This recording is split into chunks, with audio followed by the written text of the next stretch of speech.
All right, guys, welcome to the Men Made for More podcast, guest episode today with a good friend of mine. And I'm excited to have Austin Heiland on here to share his story. Just extremely powerful story coming your way today. So Austin, thanks for joining today, man. What is up, Dave? How's it going?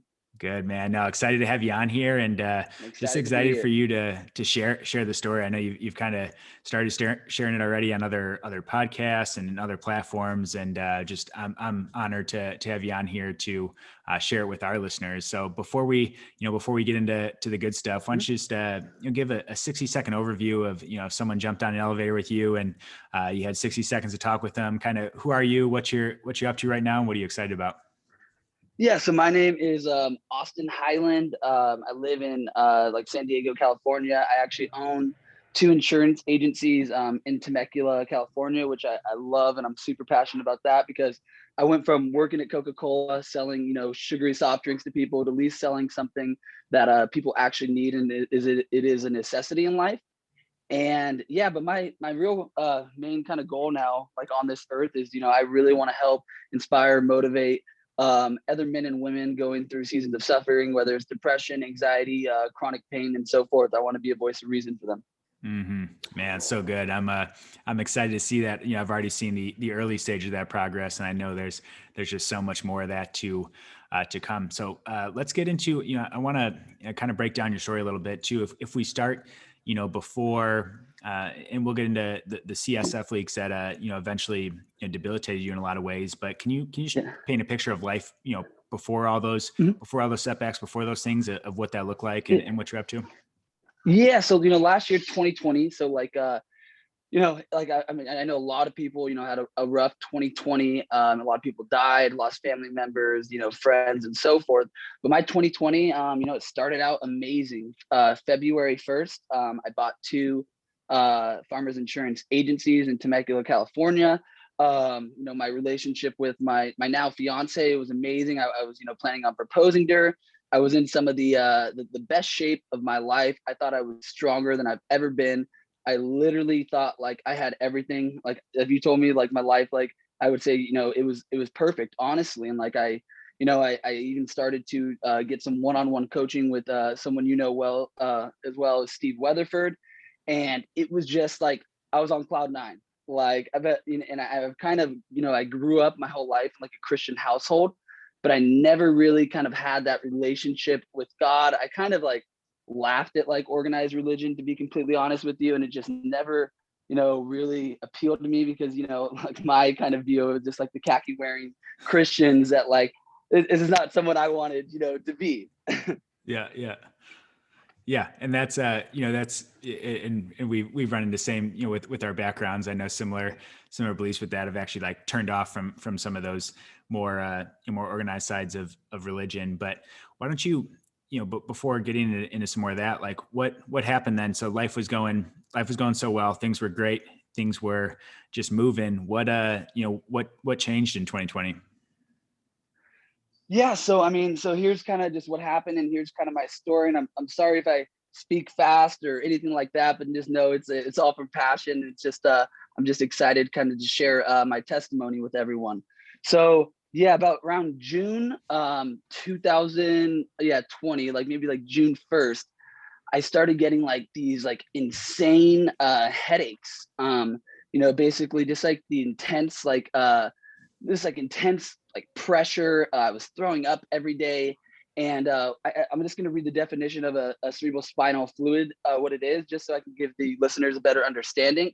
So cerebral spinal fluid is a clear fluid that surrounds the brain and spinal cord. It cushions the brain and spinal cord from injury, and also serves as a nutrient delivery and waste removal system for the brain. And a leak occurs when the CSF escapes through a small tear or hole in the outermost layer of connective tissue called the dura mater that surrounds the brain and spinal cord and holds in the CSF. And the symptoms of this, and I literally had every one of these symptoms, is positional headaches. So these headaches would only go away when I would lay down. So I mean, like, I was basically, I went from working out 7 days a week to barely being able to get out of bed. Nausea and vomiting, throwing up every single day, neck pain and stiffness, change in hearing. My ears were like really full. It was like hard to hear. Uh, neck pain, pain in shoulder blades, and then just, yeah. But like that, that pain was absolutely horrible. And like, it was the worst pain, you could ever imagine. But what came from that pain, like chronic pain, and anyone who deals with chronic pain probably knows a little bit about this, was the depression that came on from that. Because like I said, like I went from, like a very high energy person doing, I play basketball, I play softball, I golf all the time, I work out 7 days a week. And it just messed with me, because all of a sudden, all of my, like stress relievers were just gone and like taken away from me. And like athletics has always been a way, kind of how I identified. So it just really messed with me. And I think like now looking back at it, I realized like the reason like it really bothered me so much is because my whole life, like whenever I want to achieve anything, whenever I want to do something, whether it's athletics, academics, business, I set my mind to it and I outwork people. That's what I've always prided myself in. But all of a sudden my life wasn't in my hands anymore. And it was in God's hands. And I didn't realize that at the time, but it just took me down the darkest, deepest, darkest depression you can ever imagine. I ended up having 7 procedures on my spine last year. And, like, and once you get one of these like procedures, they call them epidural blood patches, you're literally not able to lift more than 5 pounds or twist. So you can imagine how like 5 pounds is like nothing. Like, so yeah. So I ended up, I seen like the top neurosurgeon basically almost in the US for this type of cerebral spinal fluid leak, just because there's, not a lot of doctors know too much about it. Like I literally know more than 95% of doctors regarding cerebral spinal fluid leaks, because they just think it's something that happens to, like pregnant women after they get an epidural, when they deliver a baby. But for me, mine was caused spontaneously. But yeah, so I go to this guy, just first of all, the bedside manner is just not there. It's felt like, it's just a business to him. Like, how many people can we see today? Not really trying to get to the root of the problem. And like, basically we did a procedure, it didn't work. I'm still in so much pain, and I'm like, depressed. I'm like, it didn't work. I'm just over it. And his assistant basically told my mom, like, yeah, you know what? Austin just might have, I think he just might have headaches. Maybe it's just a mental thing for him. So on to the next doctor. We ended up seeing, 3 other doctors before I found Dr. Malik in San Jose. And yeah, and like, so after that 5th procedure didn't work, it just put me down to this deepest, darkest depression. I was suicidal. I wanted it all to end, just because I just didn't think I was going to be able to get out of it. And like, I've never been a depressed person at all, ever in my life. I'm very up, I'm very positive. But like, I remember I was on Google one day and I'm like looking up signs of depression, and here's some of the signs of depression. And I literally felt like all of this, like this is when I realized like I was depressed.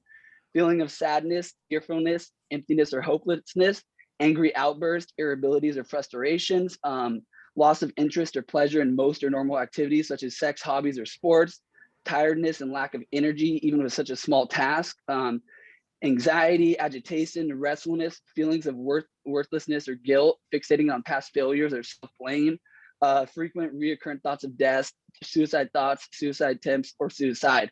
And that's just when I just like, it just hit me. And like, like I said, I never had a relationship with God at all. I just, like I said, I grew up in a Christian household, but I never had that relationship. Well, after that 5th procedure, didn't work, I was at rock bottom, like rock bottom. I want to, before we get into, the procedure, one question I had too, as you were talking, what, with the depression, because I want to dive a little deeper on that, like so this thing came on with no onset, no like warning sign. It just kind of hit you. Like, what was it like? What were you wrestling through? Were you angry at, the world or at God for why was this happening? Did you just withdraw, or like, what were you? Like, I just withdrew, like with dealing every day with that headache, with that throwing up. It just, it made me angry at the world. Like, I was mad at God. I was mad at everybody. I was just like, my life, like when you go through something like this, you develop type of like a victim mentality. And it's just like every like it's just like, oh, no one has it worse than me, like I'm the only one suffering this bad. I remember telling my mom and dad multiple times, like, like I would rather, like, if these headaches went away, like I would be fine if they just like cut off like one of my like arms or whatever. Like I was just like, that's how like bad I wanted these headaches to end. Like I just wanted it all to come to an end. Mm-hmm. And what why when the doc told you about the maybe it's just all in your head, like why Yeah. is that, and you were, I think you had enough of a support system with maybe your parents, your family, to be able to say like, hey, let's go find a different doc. But what about, a lot of people look up to doctors, and what's the danger of someone saying, like, a doctor, someone they look up to, saying like, hey, maybe it's just all in your head, Austin? So here's a problem I have, like, with the whole, like, there's some amazing doctors out there, of course there are, but I think the problem is with a lot of doctors, sorry, with a lot of doctors is that they're so fast to, like, prescribe drugs, take this or whatever. They're trying to prescribe me antidepressants. Oh, you're depressed, just take this. But they don't tell you all the side effects of that kind of stuff that comes on with that. And they're just so fast to just put a band-aid over the problem instead of actually trying to get to the root of the problem. And that's what really frustrates me. A lot of these doctors, like Dr. Shavink, he has like this God complex, like he knows everything. And like a lot of those guys, I feel like they get complacent. They're not curious. They don't have that curiosity to keep on learning. And like, that's my, like, the biggest thing I would say is like whatever you're going through, you have to be your own advocate. Because Mm-hmm. if, like, like if the doctors aren't going to be, if they're just telling you this, like, oh, just like, yeah, I just have headaches and I'm depressed. And like, no, like if I would have listened to them, I'd still be in that exact same thing. Yeah. Or maybe worse off, as we're about to get to here. Cause what happened when this, this had been going on for maybe a few months at this point, and talk through kind of as this escalated and as it got to its worst point. Yeah, so after that fifth one procedure, like, I waited a month, and just not lifting 5 pounds or twisting, which is so depressing or whatever in itself. And like with this kind of pain, it just isolates you, man. You don't see your friends, family, you don't want to see anyone, because you're just like in so much pain. You're like, why would I want to talk to my friends or whatever? Like I have nothing going good in my life. And yeah, I was just over it, man. And Steve Weatherford, he like messaged me and he's like, or he texted me, he's like, hey Austin, like I know you're in a lot of pain, I know what you're going through, but like I really think you should join like this full court press I'm doing. I think it'd just be really good for you to have like just be like, have it like encounter with all these mighty men, and just kind of inject some faith and positivity into your life. So I'm like, I don't know, man. I don't really, feel like why should I join something like that? Like, why should I do it? And then he's just like, come on, man. God's telling me you need to be on these calls. And so I join it. The first call, I kind of, I'm like, I'm so depressed or whatever. I get on there and tell my story, kind of what I'm going through. And this guy named, well too, Christian Edwards, who's just one of the most amazing men I've ever met. His heart is just like, his heart for others is just insane, and his testimony about what he went through is crazy as well. But yeah, he called me, to just talk to me, and he said, hey, he had a CSF leak before as well. So we kind of could relate on that level. And he's like, wow, like, mine lasted for a week and it was the worst pain I went through. I can't imagine, you coming on like 5-6 months of this. But this guy, who's from New Jersey, never met him in person, literally started calling me every single day. And like if I want to pick up, he'd text me, he'd call me like, hey Austin, you okay? Like basically just injecting faith on me on the daily. And that was just like, to me, it was just like, wow, like my own friends and family like aren't like checking in on me as much as like this random person is that I've never met in person. So that was just so awesome to have Christian as like kind of like my support center, almost like my personal shrink. I tell him literally everything that I wouldn't tell like even like my closest friends. Yeah. And so then come October, we're having these Steve's having the first like CEO of Your Life event. And I think Sunday they all came in and we all got dinner like in like Encinitas or whatever. And I was just there and I'm like, dude, like I would just love, like my normal self would just love all these people so much because we have so much in common or whatever. But I'm like, that's just like not me anymore. And it just felt so weird for me to like be there and like not be able to just be like my normal self, the guy who loves working out, the guy who's wakes up at 4:30 every morning, and like he's, you know, very intense and like an intentional in everything he does. And so basically I go home, and then that Sunday night, you know, I go to sleep or whatever, and it's like 2, 3 in the morning. I'm just waking up throwing up just from these like headaches. And it's just like at that point, like I'm at my lowest of lows, and I'm like, I'm done, man. So I'm done. And I was supposed to be there at 7 a.m. You know, to help set up or whatever. I just didn't show up at all. And you know, I had decided at that point that I wanted to end it all. And I was literally on my way to the you know, like the Coronado Bridge to like jump off. And Christian called me. He's like, "Hey man, like, where are you? You need to be here. Come on, dude. Like, I know you're in pain, but like, trust me. Like, God's telling me you need to be here." And so I'm like, whatever. At this point, like, I'm just like, what do I have to lose? So I end up, you know, showing up there. And Steve actually had me speak and stuff. And then everyone kind of just like prayed over me, and Christian and everyone, I think Coach Tim Smith prayed over me, and everyone laid hands on me and, you know, prayed over me. And then that just kind of when I started like realizing like, wow, like the only way, like I can't do this alone. Like I need like God, like, and like I just felt like his touch, like when like everyone was praying on me, and that just rocked me. So Christian was there or whatever. And I decide once like on a Sunday at our Awakened church that we go to, you know, I accepted God into my heart. About like a week later, I actually had, you know, Christian baptize me in the ocean with my mom, which was really special for the both of us. And after that happened, and it's no coincidence, and you know, this is no coincidence at all, that sixth procedure that I went and saw Dr. Malak, it worked. And I was back to living, you know, like my best life, my best life. And you know, I was working out again about 3, 4 weeks, and then all of a sudden, like the patch tore, because I, you know, like kind of like yourself too. Like I'm very intense. Like I push myself to the extreme, and I like looking back, you know, like now I've learned like, hey, like, you know, it'll be there. I need to have that patience.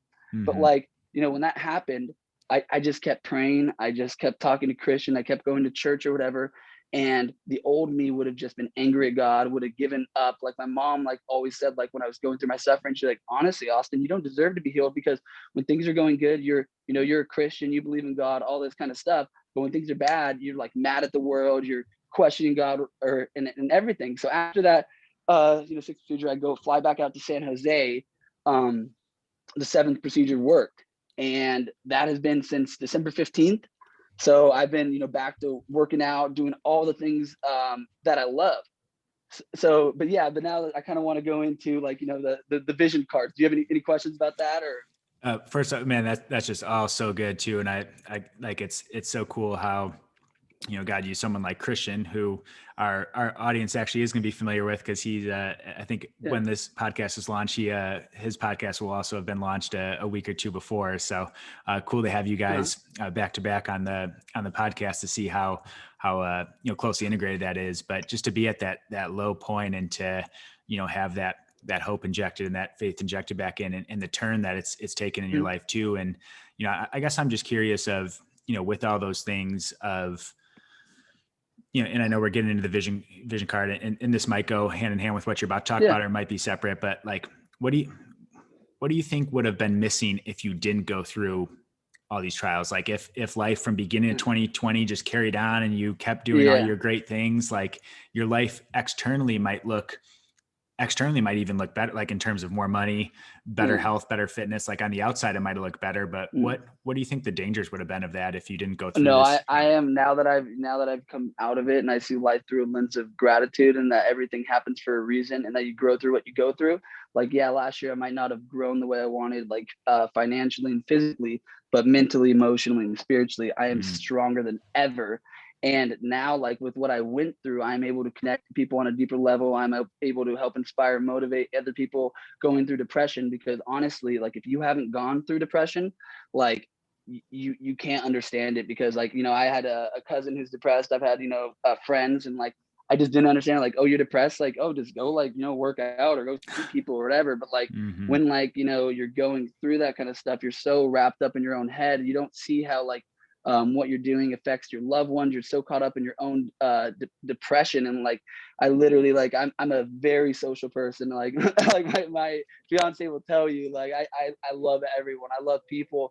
And all of a sudden I'm literally having social anxiety to like see like my best friends like questioning, like, like just leaving my room. That's so good. And Mhm. you say in the past, maybe you would have said, I love that you say you can connect to people in a whole new way. And I know you're going to do just that through your speaking and through sharing Mhm. your story. But, in the past where you might've said, if someone listening is feeling, depressed or in chronic pain, in the past, you might just said like, oh, like work out through that, or just, Yeah. be mentally tougher. Like, how would that change in Yeah. terms of what you would say to them now?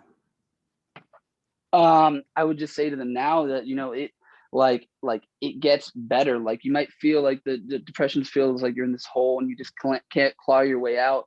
Just know that you just have to keep on fighting, that it does get better, that God is for you, not against you. Mm, And that, you'll be able to come out of it stronger than ever. Just like I said, like seeing life through a lens of gratitude. I'm a firm believer in like what you put out into the world is what you attract. And when you're going through like that depression and like, you're just saying all these negative things, these suicidal things or whatever, like that's like the type of energy you're going to attract back into your life. So when you see life through a lens of gratitude, that things happen, happen for a reason, and you can see the good in them, like that's where I feel like you're able to make the strongest, kind of comebacks. that's so good, man. And that ties in really nicely with, let's get into vision card and how you use this crazy setback as something that is going Mhm. to eventually be, used for so much good. Yeah, so our church does these Vision Awaken Church does these vision cards. So I think it's like January maybe 1st or something like that. I go to church and we write on our vision cards, and like I'm 2 weeks, post surgery and stuff, and I write some like pretty big things, like on this vision card. Like one of the things I wrote on this vision card was that I wanted to propose slash marry my best friend Natalie. And like about like 8 days later, I proposed to her, and it was like, and it all came full circle because I proposed to her in Coronado where I was planning on killing myself. So it all came, Wow. full circle. And that's like a place of like so much happiness and joy now, when it could have been, the whole other way around. Wow. The second thing I put, that I want to be a voice of hope and reason for the CSF elite community. 3 days later, after writing that, my surgeon, Dr. Malik, who's amazing, and like the best bedside manner. I literally have his personal cell phone. Like he texts me to see how I'm doing. It's not a normal thing for uh, doctors to do. Um, yeah, but I want to be a voice of hope and reason for the CSF elite community. He calls me 3 days later, says, "Hey, Austin, I really think I really want you to come out here. I want to film like an interview of me and you talking. You can talk about your story. I can talk about the type of procedure that I do, and then we could post it on the forums online for these CSF elite communities, and we can help so many people that are suffering from this." So actually, March 11th next week, I'm flying out to San Jose with my best friend Nick, who's an amazing videographer. He's going to help me out and record the whole thing for me and Dr. Malik. And I'm going to record all that thing and be able to post that online to help other people, going through that. The other thing was I put that I wanted to be a voice of hope for people with depression, anxiety, suicidal thoughts, all of that. Well, I think, like me sharing my story right now, like, and being vulnerable, I believe like when you're vulnerable, that's where breakthroughs happen. Like so many men, they're afraid to like, talk about like all the uncomfortable things. And like, I think that's where breakthrough happens. That's why like Steve Weatherford's been so inspirational to me, is because he's more vulnerable than anyone I know. He talks about Hmm. everything he's suffering from, and that's real. That's what makes you a man. But yeah, so yeah, actually, I went out to Tampa last week to speak at the CEO event of your life. I shared my story, and I had men and women come up to me like saying, "Hey man, you're such an inspiration to me." Like, I actually had one guy, and it's just weird for me to hear that I'm an inspiration to someone. That's just like a weird concept for me. But I had one man who came up to me and was just crying and, said, "Hey, like, thank you so much for sharing that. Like, I deal with depression, and like, you just sharing like what you've been able to overcome just gives me hope." So that's kind of what it's all, about for Wow. me. Another thing on the vision card that I wrote was that I wanted to buy my first home. And that's like, I mean, that's kind of like that's a big deal. That's not like a small, goal or whatever. And then I actually, we had a week ago, we had our offer accepted on a home. Wow. And so it's just like, it's just crazy, like just to see how kind of like God is, working in my life. And because God's got a full restoration and healing and everything, but you have to believe.